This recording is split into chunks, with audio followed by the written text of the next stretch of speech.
Hello बच्चों, good morning. आज आप आचार्य रामचंद्र शुक्ल द्वारा लिखित निबंध का शेषांश पढ़ेंगे, यानी आगे वाला पैराग्राफ पढ़ने जा रहे हैं। तो देखिए,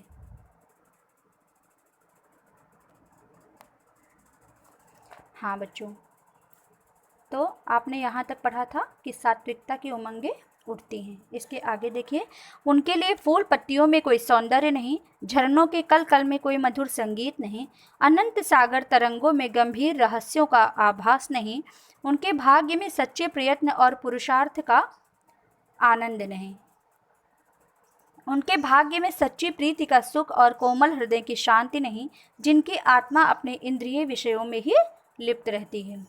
लेखक इस बात की ओर इंगित करते हुए कहता है कि ऐसे मनुष्य जिनके हृदय में सात्विकता की उमंगें नहीं उठती हैं, अर्थात जिनको मात्र सांसारिक संसार से ही, सांसारिक दुनिया से ही, जो दुनिया में ही रह करके जो अपने सुख को तलाश लेते हैं, उनके लिए फूल पत्तियों में यानी प्राकृतिक वस्तुओं में उनका कोई रुझान नहीं रहता है, झरनों के कल कल में और उनके मधुर संगीत में कोई उनका कोई रुझान नहीं है। उनको ये सब बातें किसी भी प्रकार से भाती नहीं हैं।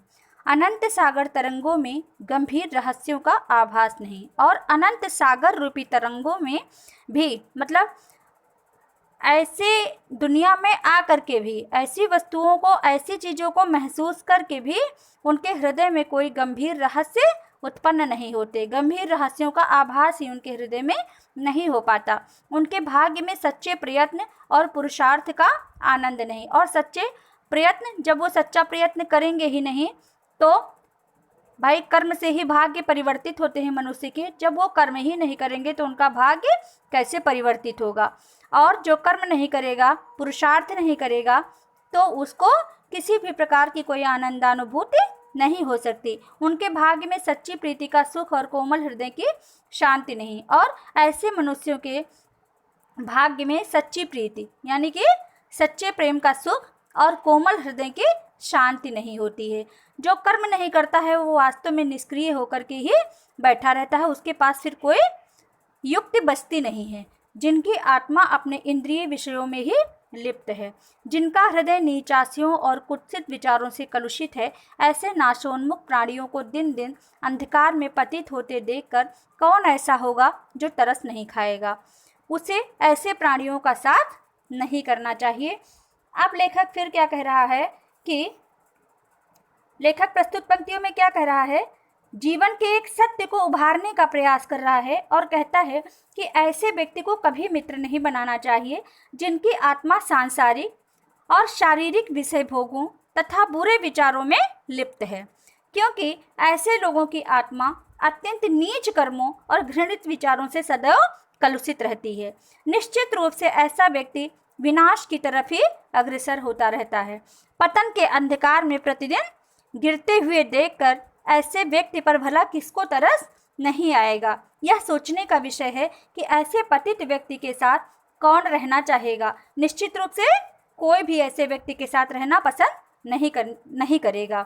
अब इसके आगे देखिए, मकदूनिया का बादशाह डेमेट्रियस कभी कभी राज्य का सब काम छोड़कर अपने ही मेल के 10-5 साथियों को लेकर विषय वासना में लिप्त रहता था, यानी सांसारिक सुखों में लिप्त रहता था। एक बार बीमारी का बहाना करके इसी प्रकार वह अपने दिन काट रहा था। मतलब एक बार उसने क्या किया, अपने घर वालों से झूठ बोला और बीमारी का बहाना करके वो अपने समय को व्यतीत कर रहा था, अपने दिन काट रहा था। इसी बीच उसका पिता उससे मिलने के लिए गया और उसने एक हंसमुख जवान को कोठरी से बाहर निकलते हुए देखा।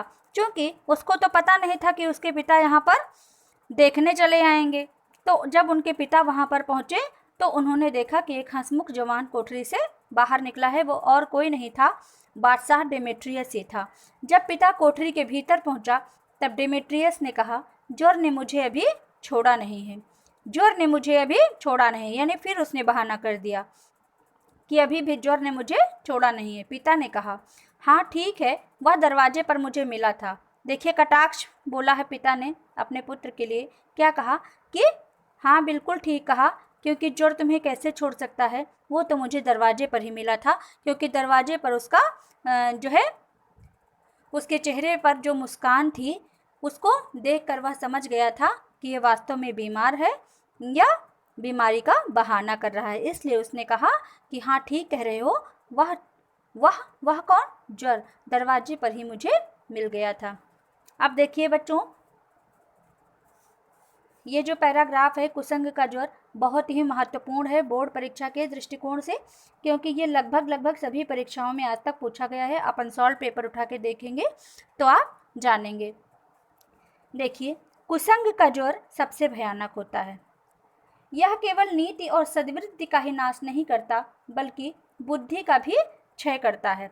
लेखक क्या कह रहा है कि बुरी संगति एक भयानक रोग के समान है। कुसंग का ज्वर सबसे भयानक होता है, अर्थात बुरी संगति एक भयानक रोग के समान है। यह अच्छे गुणों का विनाश करने के साथ साथ क्या कहता है कि यह केवल नीति और सद्वृत्ति का ही नाश नहीं करता बल्कि बुद्धि का भी क्षय करता है, अर्थात यह अच्छे गुणों का विनाश करने के साथ साथ बुद्धि को भी नष्ट कर देती है। यदि किसी युवक की संगति बुरी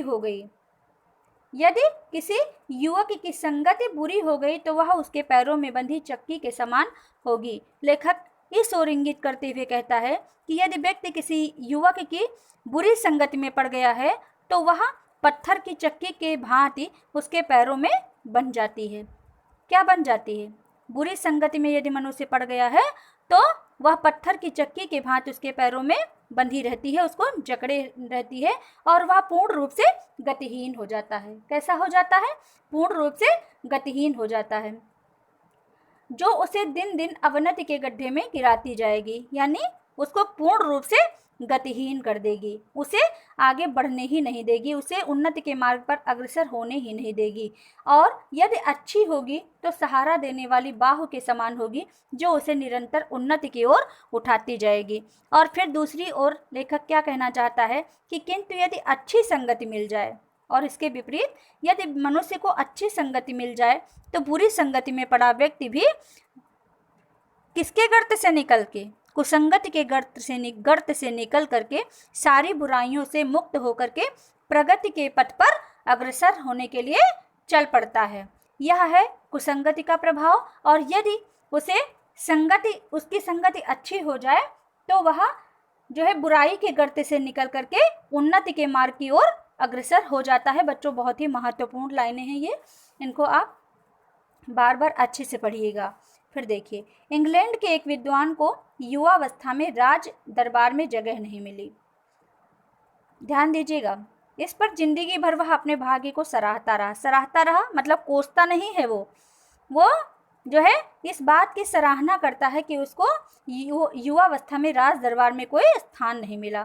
बहुत से लोग इसे अपना बड़ा दुर्भाग्य समझते हैं, पर वह अच्छी तरह जानता था कि वहाँ वह बुरे लोगों की संगत में पड़ता। लेकिन देखिए, उसने उसमें अच्छाई ढूंढा और यह सोचा कि मैं यदि वहाँ मुझे स्थान मिल जाता तो मैं बुरी संगति में पड़ जाता, जो उसकी आध्यात्मिक उन्नति में बाधक, मतलब उसकी फिर आध्यात्मिक उन्नति नहीं हो पाती। बहुत से लोग ऐसे होते हैं जिनके घड़ी भर के साथ से भी बुद्धि भ्रष्ट हो जाती है। घड़ी भर के साथ से ही क्या हो जाती है? बुद्धि भ्रमित हो जाती है, भ्रष्ट हो जाती है, क्योंकि उतने ही बीच में ऐसी बातें कही जाती हैं, यानी ऐसी बातें आपस में बोली जाती हैं, कही जाती हैं जो कानों में पड़नी ही नहीं चाहिए। मतलब वो इतनी घृणित बातें होती हैं कि उनको कानों में सुनना ही नहीं चाहिए। चित्त पर ऐसे प्रभाव पड़ते हैं जिनसे उसकी पवित्रता का नाश हो जाता है, और ऐसी बातें कानों में सुनाई पड़ती हैं जिससे उसकी पवित्रता का नाश हो जाता है। बुराई अटल भाव धारण करके बैठ लेती है। अटल भाव मतलब स्थायी भाव जो है धारण करके हृदय में निवास कर लेती है। स्थायी भाव यानी कि कभी भी वो निकलने का प्रयास ही नहीं करती। बुरी बातें हमारी धारणा में बहुत दिनों तक टिकती हैं। ये बात तो हम सभी जानते हैं कि जितनी जल्दी बच्चे अच्छी आदतें नहीं ग्रहण करते, उतनी जल्दी बुरी आदतों को अपने चित्त में अवधारित कर लेते हैं। इस बात को प्रायः सभी लोग जानते हैं कि भद्दे व फूहड़ गीत जितनी जल्दी ध्यान पर चढ़ते हैं उतनी जल्दी कोई गंभीर या अच्छी बात नहीं।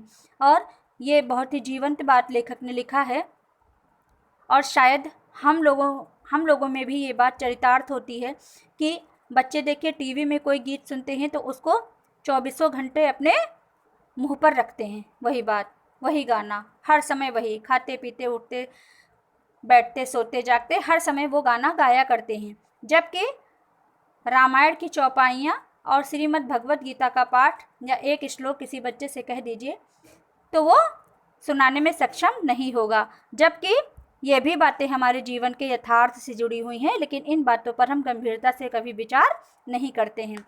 एक बार एक मित्र ने मुझसे कहा कि उसने लड़कपन में कहीं से एक बुरी कहावत सुन पाई थी, जिसका ध्यान वह लाख चेष्टा करता है, लेकिन फिर भी वह यह चेष्टा करता है कि वह बात मेरे दिमाग में ना आए, पर बार बार वही बात दिमाग में आती है। और ये भी बात बड़ी ही जीवंत है कि हम देखिए रास्ते में कोई ऐसा दृश्य देख करके चले जाते हैं जो हम सोचते हैं कि हम घर पे जाके याद नहीं करेंगे, खाना खाते समय बिल्कुल याद नहीं करेंगे, लेकिन रह रह करके वो बात हमारा पीछा करती रहती है। जितनी अच्छी बातें हमारा पीछा नहीं करती, उतनी बुरी बातें हमारे चरित्र के पीछे बार बार आती हैं, बार बार हमारी ओर जो है हमारे ध्यान को आकृष्ट करने का प्रयास करती हैं। जिन भावनाओं को हम दूर रखना चाहते हैं, जिन बातों को हम याद नहीं करना चाहते हैं, वे बार बार हृदय में उठती हैं और बेधती रहती हैं। अतः तुम पूरी चौकसी रखो। चौकसी का मतलब सावधानी रखो। इसलिए लेखक इस बात की ओर इंगित करते हुए कहता है कि अतः तुम पूरी चौकसी रखो, यानी सावधानी रखो। किस बात की सावधानी रखो? कि तुम इन सभी से पूर्ण रूप से दूर रह सको। ऐसे लोगों को कभी साथी ना बनाओ जो अश्लील, अपवित्र और फूहड़ बातों से तुम्हें हंसाना चाहते हैं। मतलब ऐसे लोगों की मित्रता से बिल्कुल दूर रहो जो अश्लील, अपवित्र और फूहड़ बातों से तुम्हारा मनोविनोद करना चाहते हैं। ऐसे लोगों के साथ अपनी मित्रता करो जो तुम्हें अच्छी संगति में डाल करके तुम्हारी उन्नति के पथ पर तुम्हारे साथी बने। सावधान रहो, चौकसी रखो यानी सावधान रखो। ऐसा ना हो कि पहले पहल तुम इसे एक बहुत सामान्य बात समझो। फिर लेखक देखिए एकदम व्यावहारिक बात करते हुए कहता है कि ऐसा ना हो कि पहले पहल तुम इसे बहुत सामान्य बात समझ करके उसको टाल दो और सोचो कि एक बार ऐसा हुआ है, पुनः ऐसा नहीं होगा। और यहीं से आप गलत हो जाते हैं, जहां आप ये सोच लेते हैं कि ये बात एक बार हुई है, बहुत ही सामान्य है, और इसको इतनी सामान्य बात छोड़ करके आप टाल देते हैं और ये सोच लेते हैं कि दोबारा ऐसा नहीं होगा। लेकिन वो बात आपका पीछा करने लगती है, धीरे धीरे आप उसी के अभ्यस्त हो जाते हैं, ऐसा लेखक का मानना है। अथवा तुम्हारे चरित्र बल का ऐसा प्रभाव पड़ेगा कि ऐसी बातें बकने वाले आगे चलकर अपने आप सुधर जाएंगे। मतलब यह आपकी विचारधारा है, यह आप सोचते हैं कि वो आगे बढ़कर आगे चलने पर शुद्ध हो जाएंगे, सुधर जाएंगे। लेकिन लेखक कह रहा है कि नहीं, ऐसा कभी नहीं होगा। जब एक बार मनुष्य अपना पैर कीचड़ में डाल देता है, तब फिर यह नहीं देखता कि वह कहाँ और कैसी जगह पैर रख रहा है। मतलब जैसे ही वो बाह्य संसार में आता है, वहाँ की भौतिकता को सीखता है, तो एक बार जब वो बुरी संगति में पैर रख देता है, जब बुरी संगति का जो है शिकार हो जाता है, फिर वो ये नहीं समझ पाता कि हम कहाँ पर गलत थे, हम कहाँ पर पैर रखने जा रहे हैं। धीरे धीरे उन बुरी बातों में अभ्यस्त होते होते तुम्हारी घृणा भी कम हो जाएगी, और जो बातें आपको पहली बार में थोड़ी बुरी लगी थी और आपने सोचा था कि आगे चल करके ये सही हो जाएंगी, नहीं, वो बातें सुधरती नहीं हैं, बल्कि धीरे धीरे आपके व्यक्तित्व पर वो असर दिखाना प्रारंभ कर देती हैं। आपका व्यक्तित्व भी उन बुरी बातों का अभ्यस्त हो जाता है, और जो घृणा आपने पहली बार में दिखाई थी, आपने सोचा था कि नहीं ये बुरी बात है, लेकिन समय रहते चली जाएगी, तो वो बात भी जाती नहीं है, बल्कि आपको उसे आदत का शिकार बना देती है। आप उन्हीं आदतों के धीरे धीरे शिकारी हो जाते हैं, अभ्यस्त हो जाते हैं, उसी में आपका व्यक्तित्व लिप्त हो जाता है। पीछे तुम्हें उनसे चिढ़ नहीं मालूम होगी, और इसके बाद तुम्हें उनसे जो बात आपको पहले बुरी लगी थी, वो बात भी आपको अब खराब नहीं लगेगी, बुरी नहीं लगेगी, क्योंकि तुम यह सोचने लगोगे कि चिढ़ने की क्या बात है। तुम्हारा विवेक कुंठित हो जाएगा। चिढ़ने की क्या बात है, मतलब यह सोचने लगेगा इसमें तो कोई बुरी बात नहीं है, ये तो सामान्य बात है। और यही सब बातें सोच सोच करके आपका व्यक्तित्व, आपका विवेक एक दिन कुंठित हो जाएगा, और तुम्हें भले बुरे की पहचान भी नहीं रह जाएगी। अंत में होते होते तुम भी बुराई के भक्त बन जाओगे। अतः हृदय को उज्जवल और निष्कलंक रखने का सबसे अच्छा उपाय यही है कि बुरी संगति की छूट से बचो। और पुरानी कहावत भी कही गई है कि काजल की कोठरी में कैसो हूँ सयानो जाए, एक लीक काजल की लागी हैं पर लागी हैं। कितने सुंदर शब्दों में लेखक ने समझाया है कि अतः हृदय को उज्जवल और निष्कलंक रखने का, अपने चरित्र को पूर्ण रूप से निष्कलंकित करने का पूरा प्रयास करो, क्योंकि बुरी संगति के छूट से बचना ही तुम्हारे चरित्र के लिए उत्कृष्ट होगा। और इसी संबंध में एक पुरानी कहावत भी कही गई है कि काजल की कोठरी में कैसो हूँ सयानो जाए। यदि काजल से भरी कोठरी में कोई कितना भी सावधानी पूर्वक कोई व्यक्ति जाए, लेकिन काजल की एक लीक, काजल की कहीं से एक लीक आपके कपड़ों को अवश्य खराब कर देगी।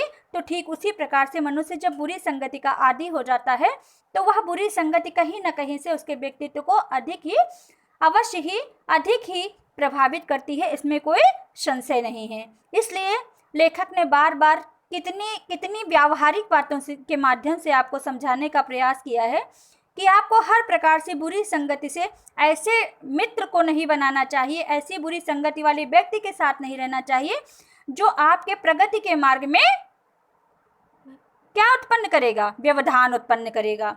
ठीक है बच्चों, तो इसलिए इसको अपने जीवन में उतारने का प्रयास करें और कोई समस्या हो तो आगे कहें।